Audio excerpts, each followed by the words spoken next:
Hello friends, तो आज के इस वीडियो में हम जीके जीएस से संबंधित बहुत ही महत्वपूर्ण प्रश्न को लेके आए हैं और ये सारे प्रश्न आपके एग्जाम के लिए बहुत ही ज़्यादा महत्वपूर्ण होंगे, चाहे आप किसी भी तरह के कॉम्पिटिटिव एग्जाम की तैयारी कर रहे हैं। तो चलिए शुरू करते हैं आज के सेशन। पहला प्रश्न है कि निम्नलिखित में से कौन जैनियों का पवित्र ग्रंथ नहीं है, जैन धर्म का। तो याद रखिएगा, जैन धर्म का संस्थापक जो है, जैन धर्म का संस्थापक कहा जाता है ऋषभदेव को। किसे कहा जाता है? ऋषभदेव को। लेकिन वास्तविक संस्थापक कहा जाता है महावीर स्वामी को। दोनों बातों को याद रखना है, जैन धर्म के संस्थापक ऋषभदेव और वास्तविक संस्थापक महावीर स्वामी।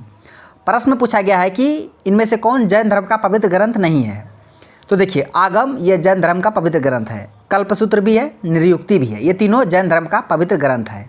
ठीक है, कौन नहीं है ये आपको बताना था। तो याद रखिएगा, इसका आंसर ऑप्शन डी हो जाएगा, त्रिपिटक। त्रिपिटक जैन धर्म का पवित्र ग्रंथ नहीं है। तो ये बता दें, त्रिपिटक यह बौद्ध धर्म का पवित्र ग्रंथ है। कौन सा धर्म का? बौद्ध धर्म का। तो आपको ध्यान में रखना है। अब बौद्ध धर्म का संस्थापक गौतम बुद्ध। नेक्स्ट है इसरो का मुख्यालय, Indian space research organisation. Indian space research organisation, इसका स्थापना कब हुआ था? तो 15 अगस्त 1969 को हुआ था। और इसका हेडक्वार्टर कहाँ पे है, मुख्यालय, ये आपको बताना था। तो याद रखिएगा, इसका आंसर ऑप्शन बी हो जाएगा, बेंगलुरु। कर्नाटक की राजधानी बेंगलुरु में इसरो का हेडक्वार्टर है। स्थापना 15 अगस्त 1969 को, आप इसे याद रखिएगा। नेक्स्ट है, निम्नलिखित में से किसकी हत्या पोर्ट ब्लेयर में हुई थी? पोर्ट ब्लेयर ये अंडमान निकोबार की राजधानी पहले थी, लेकिन अभी वर्तमान में चेंज हो गया है। पोर्ट ब्लेयर ये अंडमान निकोबार की राजधानी थी। अंडमान निकोबार की राजधानी पहले पोर्ट ब्लेयर था, लेकिन अभी वर्तमान में श्री विजयपुरम हो गया है। ठीक है, याद रखिएगा, नाम चेंज हो गया है। तो इस जगह पे पोर्ट ब्लेयर पर किसकी हत्या हुई थी आपको बताना था। ऑप्शन में दे रखा है, John Lawrence, Lord Mayo, Northbrook, Metcalfe. तो याद रखिएगा, इसका आंसर ऑप्शन बी हो जाएगा, मेयो। लॉर्ड मेयो का जो हत्या हुआ था, शेर अली। कौन किया था हत्या? शेर अली। ये क्या था? पोर्ट ब्लेयर, अंडमान निकोबार राजधानी पोर्ट ब्लेयर में शेर अली के द्वारा लॉर्ड मेयो का हत्या कर दिया गया था। आप इसे ध्यान में रखना है। लॉर्ड मेयो, इसी के कार्यकाल में पहली बार जनगणना हुआ था 1872 में। प्रश्न पूछता है कि पहली बार जनगणना 1872 में किसके शासनकाल में हुआ था? तो लॉर्ड मेयो। लेकिन जो 10 के आधार पर जनगणना हुआ था वो रिपन के कार्यकाल में हुआ था 1881 में। तो दोनों बातों को आपको ध्यान में रखना है। प्रश्न, नाबार्ड का फुल फॉर्म आपको बताना है। तो याद रखिएगा, इसका फुल फॉर्म जो होता है, national bank for agriculture and rural development.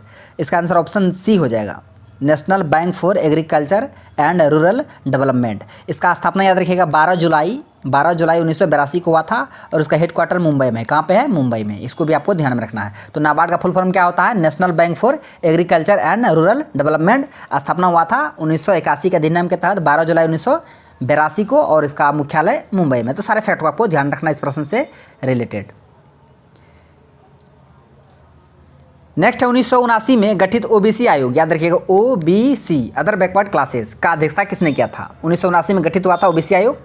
तो याद रखिएगा, देखिए ऑप्शन में यहाँ कन्फ्यूज करने वाला, बीसी मंडल है, बीडी मंडल है, बीपी मंडल है, काका कालेलकर है। याद रखिए, बीसी बीडी बीपी में कन्फ्यूज मत होइएगा, बीपी मंडल होगा। इसका आंसर ऑप्शन डी हो जाएगा, बीपी मंडल अध्यक्षता किए थे। ओबीसी आयोग जो 1979 में गठित हुआ था, उसका जो अध्यक्षता किया था वो बीपी मंडल किया था। कौन? बीपी मंडल। ऑप्शन डी इसका करेक्ट आंसर हो जाएगा। नेक्स्ट है कि निम्नलिखित में से किसे 3 बार भारतीय राष्ट्र कांग्रेस का अध्यक्ष चुना गया? INC इंडियन नेशनल कांग्रेस, इसका 3 बार अध्यक्ष चुना गया था। किसे, ये आपको बताना है और कब कब। तो देखिए, पहली बार चुना गया था 1886 में, दूसरी बार 1893 में और तीसरी बार 1906 में। तो 3 टर्म चुना गया था भारत राष्ट्र कांग्रेस का अध्यक्ष। किसे? तो दादा भाई नौरोजी। तो इसका आंसर ऑप्शन बी हो जाएगा, दादा भाई नौरोजी। इसे grand old man of India कहा जाता है। प्रश्न पूछता है कि grand old man of India किसे कहा जाता है? दादा भाई नौरोजी को। और ये 3 बार भारत राष्ट्र कांग्रेस के अध्यक्ष बने थे। कब कब? तो पहली बार 1886 में, दूसरी बार 1893 में और तीसरी बार 1906 में। तो डेट को भी आपको ध्यान में रखना है और इसका नाम भी याद रखना है। और इसी का एक बहुत ही महत्वपूर्ण पुस्तक है, poverty and un British rule in India. Poverty and un British rule in India पुस्तक के लेखक कौन है? दादा भाई नौरोजी। और grand old man of India यानी भारत के वयोवृद्ध किसे कहा जाता है? दादा भाई नौरोजी। तो सारे फैक्ट को आपको ध्यान रखना इस प्रश्न से रिलेटेड।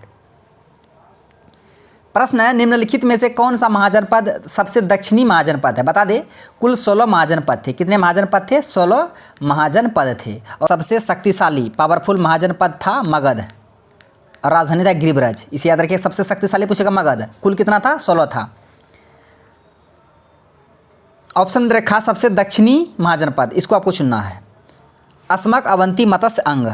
याद रखिएगा, अस्मक जो था महाजनपद ये सबसे दक्षिण में था, यानी गोदावरी नदी के तट पर, महाराष्ट्र कर्नाटक के इलाके में फैला हुआ था अस्मक महाजनपद। ये दक्षिणी महाजनपद था। इसका राजधानी पोटली या पोतन इसका राजधानी था और ये दक्षिणतम महाजनपद था। आपको दक्षिणतम महाजनपद ही चुनना था। बाद में कि जो ऑप्शन में जो दिया है उसे भी देख लीजिए, उसका आप कैपिटल भी याद रखिएगा, राजधानी भी। तो अस्मक का बता दिए पोटली या पोतन, अवंती का उज्जैन, मत्स्य का विराटनगर, उसके बाद अंग का चंपा। इसको हम राजधानी यहाँ पे लिख देते हैं, आप इसे याद रखिएगा। अस्मक का पोटली या पोतन, अवंती का उज्जैन, मत्स्य का विराटनगर, उसके बाद अंग का चंपा। तो चारों का राजधानी आप ध्यान में रखिएगा। प्रश्न पूछा गया दक्षिणी महाजनपद, तो दक्षिणी इसका आंसर ऑप्शन ए हो जाएगा।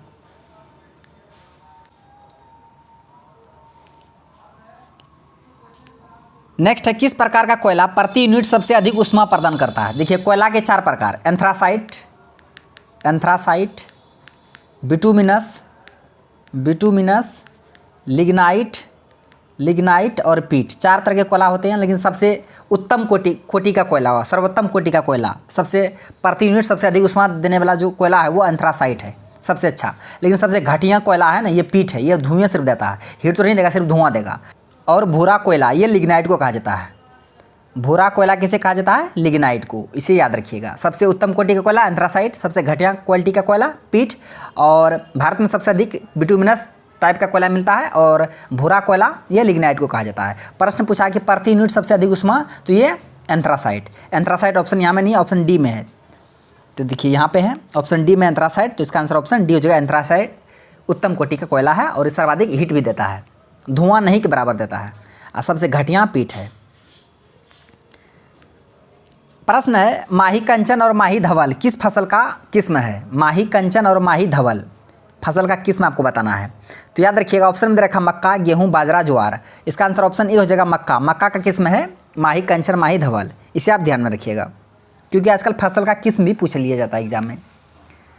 प्रश्न, निम्नलिखित में से किसे पयोली एक्सप्रेस कहा जाता है? क्या कहा जाता है? पयोली